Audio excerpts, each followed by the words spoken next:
স্ত্রীর পর্দা, এটার মধ্যে বেডিরও জান্নাত, আপনি স্বামীরও জান্নাত। আপনার মেয়ের নামাজ, এটার মধ্যে মেয়েটারও জান্নাত, বাপেরও জান্নাত। বুঝেন না হিসাবটা? আমি কি তার আমি যে দূরকরণের করছি এই সমস্ত সিহন কথা আমার দ্বারা কই, ফেরেস্তার দ্বারা কই। আমরা যেহেতু এক এলাকার, আমরা হুইনা লাইলাম, কিন্তু মানুষের দ্বারা কই, ফেরেস্তার কাছে কই না।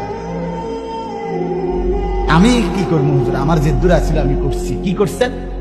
আমার কইছে হাতে কদিন কইছে ফুটবো, ফুটছে, এরপরে কয় ফুটতো না, তো কইছে বিদেশ যাবো, তাই বিদেশ পাঠাইছি শুধু টিয়া লইয়া।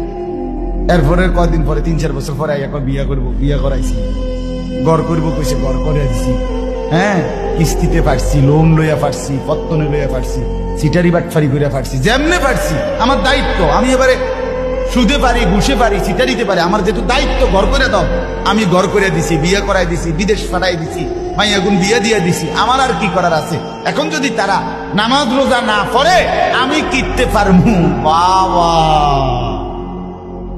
বাহ, কাকা আপনি থাকেন, ফেরেস্তার লগে থাকেন, দেখেন পিডা কারে কয় চাচা, টাঙ্গাইয়া ফিরল